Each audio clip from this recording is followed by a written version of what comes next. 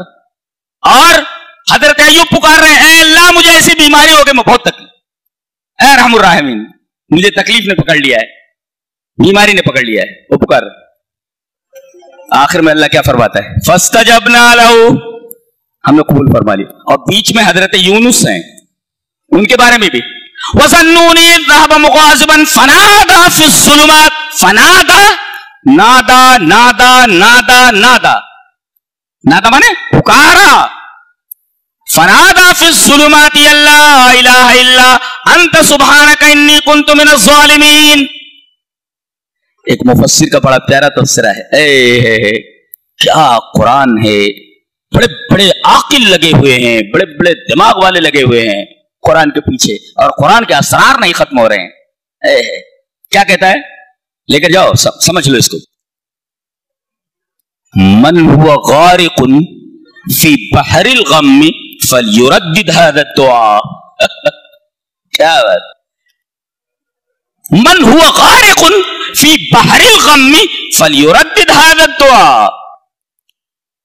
یونس علیہ السلام کس غم میں ہے, سمندر کے غم میں. کہ سمندر مجھے اپنے اندر لیے ہوئے ہے, مچھلی کے پیٹ میں. ابے مچھلی کے پیٹ میں اور مچھلی کو سمندر لیے ہوئے, تو حضرت یونس کو کس کا غم ہے, سمندر کا غم ہے. تو یونس کو سمندر کا غم, اور کوئی غم کے سمندر میں ہو تو ایک ہے سمندر کا غم اور ایک ہوتا غم کا سمندر. تو حضرت یونس سمندر کے غم میں ہے, اور اللہ نے ان کو سمندر سے نجات, مچھلی کے پیٹ سے نجات دے دی. تو من ہوا غارق فی بحر الغم, جو غم کے سمندر میں ہو, فلیردد هذا الدعاء, اس دعا کو ریپیٹ کرے, بار بار کرے. ایک ہے سمندر کا غم, حضرت یونس سمندر کے غم میں ہے, پتہ نہیں نجات ملے گی کہ نہیں, وہاں سے اللہ نکال دیا. تو جو غم کے سمندر میں ہو وہ بھی نکال دیا جائے گا. اللہ, اب میرا اس وقت تفسیرہ کہ من ہوا غارق فی لجج الحواجس فلیستعذ باللہ من الشیطان الرجیم, جس کے اوپر خواہشات کا غلبہ ہو, خیالوں کا غلبہ ہو, اسے چاہیے کہ اللہ تبارک و تعالیٰ کی پناہ لے لے اور شیطان مردود سے اللہ کی پناہ چاہ لے. یہ میرا تفسیرہ ہے. من هو غارق فی لجج الحواجس فلیستعذ باللہ من الشیطان الرجیم ولیستغفر اللہ. جی سمجھ میں آیا, ایک ہے سمندر کا غم, ایک ہے غم کا سمندر.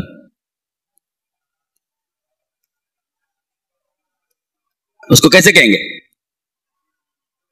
ایک ہے river of sorrow, sorrow of river, ایسا بولیں گے نا, ایسا. ایک ہے سمندر کا غم, ایک ہے غم کا سمندر. تو حضرت یونس سمندر کے غم میں اور اللہ نجات دے رہا ہے. تو کوئی اگر غم کے سمندر میں ہو کہ اللہ میں غموں کے سمندر میں ڈوبا ہو, میری مدد فرما, یہ لا الہ الا انت سبحانک انی کنت من الظالمین ریپیٹ کرو, اللہ نجات دے دے گا. جی فلیردد هذا الدعاء. اچھا, حضرت یونس علیہ السلام مچھلی کے پیٹ میں کیوں پہنچائے گئے, غصے کی وجہ سے. وجہ بتائیے گی. وَظَنُّونِ إِذْ ذَهَبَ مُغَاضِبًا, غصے میں چھوڑ کر چلے گئے. نبی کو حکم ہوتا ہے تبھی بستی چھوڑتا ہے, بغیر حکم کے بستی نہیں چھوڑ سکتا جہاں وہ بھیجا گیا ہے. مغاضباً, غضب کی وجہ سے. ایک مفسر بڑا تفسیرہ بڑا خوبصورت کرتا ہے, کہتا ہے کہ الغضب سبب فی سجن نبی کریم فی بطن حوت فی قاع البحر اذن لا تغضب. کتنا خوبصورت تفسیر ہے. کہ غصہ ایسی چیز ہے, ایک بزرگ نبی کو مچھلی کے پیٹ میں قید کر کے دریا میں ڈال دیا گیا ہے. غصہ تو اذن لا تغضب, تو غصہ مت کر بھائی. کتنا خوبصورت تفسیر ہے. ایک نبی کو قید کر دیا گیا غصے کی وجہ سے مچھلی کے پیٹ میں, پھر سمندر میں ڈال دیا گیا, قید کر کے مچھلی کے پیٹ میں سمندر میں ڈال دیا گیا. تو یہ غضب سبب ہے اس سزا کا, تو اذن لا تغضب, تو بھائی غصہ مت کر اللہ کے بندے, ایسا مفسر بولتا ہے. کیا بات. اچھا, سارے لوگوں نے اللہ کو پکارا. ونادا کون نادا؟ ونوحا اذ نادا یونس فنادا فی الظلمات. یہاں ظلمات کہا گیا, ظلمتن کا پلیورل ہے وہ, ایک تاریکی, ظلمات مانے تاریکیاں. ایک مفسر نے بڑا اچھا سمجھایا اس کو, کہتے ہیں کہ یہ ظلمات کیوں کہا, یہ دریا کے اندر ہیں. اگر کوئی آدمی سمندر کی تہ میں چلا جائے, نیٹ ورک کام کرے گا موبائل کا؟ سوال ہی پیدا نہیں. مچھلی کے پیٹ میں پہنچا, نیٹ ورک کام نہیں کرتا. اللہ نے فرمایا فی الظلمات, یہاں تاریکیاں ہی تاریکیاں ہیں, لیکن تمہارے موبائل کا نیٹ ورک فیل ہو سکتا ہے. یہاں عالم یہ ہے کہ کوئی بھی موبائل لگائے ہمارے پاس ڈائریکٹ لگ جاتا ہے, فیل نہیں ہوتا کبھی بھی. فی الظلمات وظنونی اذ ذهب مغاضبا, رات کے کسی بھی حصے میں کہیں بھی ہو مجھے پکار, میں تیری آواز سن لیتا ہوں. اللہ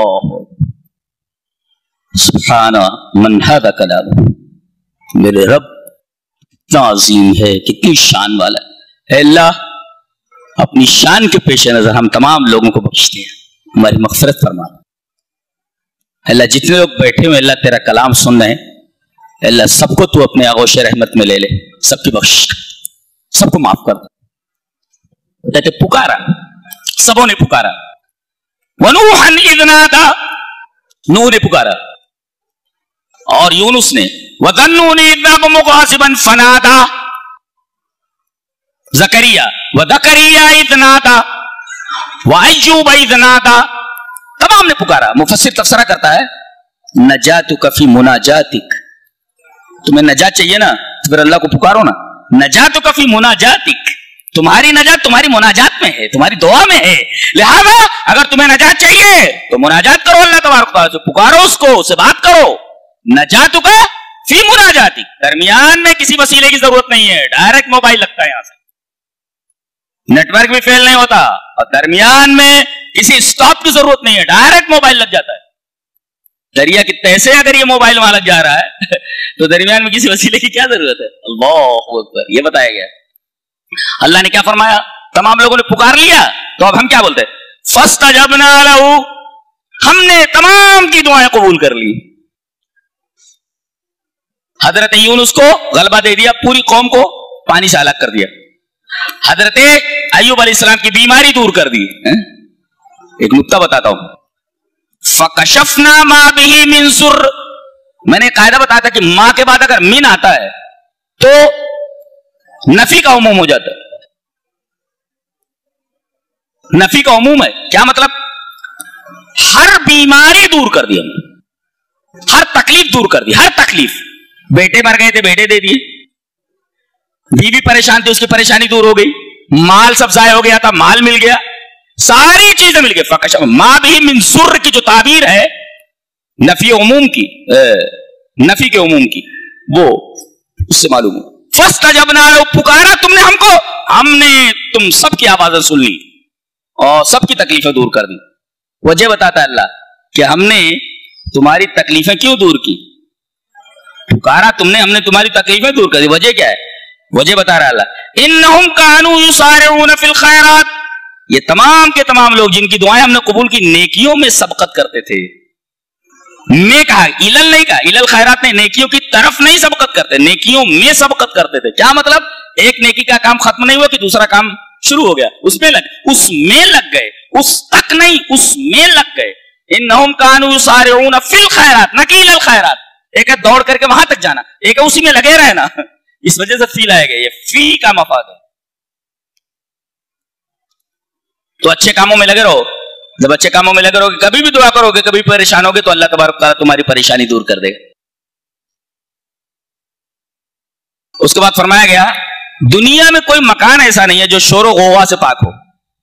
اور شور سے دو تکلیفیں ہوتی ہیں, ایک تو دماغ کو اور دوسرے جسم کو. آدمی بیمار ہو، شور ہوتا رہے نا تو آدمی کی بیماری اور بڑھ جاتی ہے. شور ہوتا رہے آدمی سو نہیں سکتا. اللہ فرما رہا ہماری جنت میں آ جاؤ. لا يسمعون حسیسها، الحسیس صوت خفی، ہلکی آواز بھی کہیں نہیں ہے. بڑے سے بڑا ہوٹل ہو لیکن چاروں طرف سے شور ہو، ہوٹل کی پوری ڈیمانڈ ختم ہو جائے گی. اللہ فرما رہا ہماری جنت میں آ جاؤ، کوئی شور ہوگا نہیں، بالکل ہلکی آواز بھی کہیں نہیں پاؤ گے. اتنا آرام ہے. اتنا آواز نہیں آ رہی اس کا مطلب یہ دماغ کو بھی سکون ہے اور دل کو بھی سکون اور بدن کو بھی سکون ہے. کیسا سکون لینا چاہتے ہو؟ آ جاؤ ہمارے یہاں آ جاؤ. لا يسمعون حسیسها، معمولی آواز نہیں آتی. یہاں تو مؤذن ایسے رکھے جاتے ہیں، اللہ اکبر. کروڑوں روپے کی مسجد بن جائے گی، مؤذن 800 کا. اسے ایسے الفاظ نکالتا ہے، ایسی اور کچھ گل گل کی آواز نکالتا ہے. نہ نبی کا نام صحیح لیتا ہے نہ اللہ کا نام صحیح لیتا ہے. ارے بدل دو بھائی، ایسے مؤذنوں کو بدل دو بھائی. اذان ایسی ہونا کہ آدمی کا دل مسجد کی طرف متوجہ ہو جائے، نہ کہ مسجد سے بھاگنے لگے. پکڑ رکھا ہے اور بڈھے لپٹے ہوئے ہیں، ہٹنا نہیں ہے، لپٹے ہوئے ہٹنا نہیں ہے. تو اذان جو دے اچھی آواز میں. تو شور جو ہے نا، اذان شور کا نام نہیں ہے. اذان اگر شور بن جائے تو پھر مسجد کی اہمیت ختم ہو جاتی ہے. اذان شور نہیں بننا چاہیے. تو لا يسمعون حسیسها، ہماری جنت میں آ جاؤ، معمولی شور بھی آپ کو تم کو سنائی نہیں دے گا. شور نہیں ہے تو آرام سے نیند آ جائے گی. دماغ کو سکون، دل کو سکون، بدن کو سکون. سکون ہی سکون ہے. نبی کا مقام بتایا گیا. وما ارسلناک الا رحمتا للعالمین. اس میں گرامر اگر دیکھیں تو ماں کے بعد اللہ سے استثناء ہے، نفی کے بعد اللہ سے استثناء ہے. ترجمہ کیا ہوا؟ لم یرسل الا لغرض واحد وهو الرحمہ.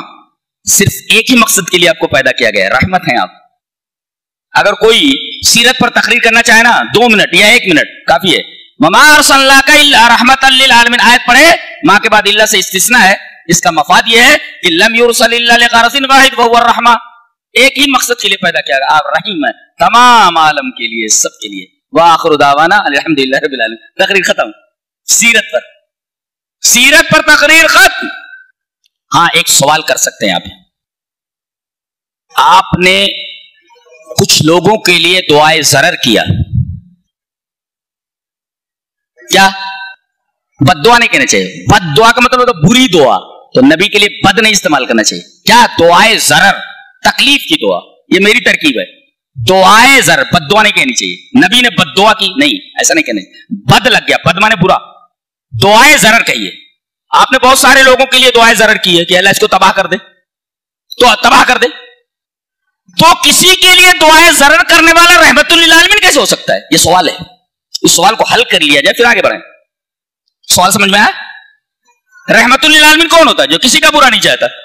اور آپ دعا کر رہے ہیں وہ بھی دعائے ضرر، تکلیف کی دعا.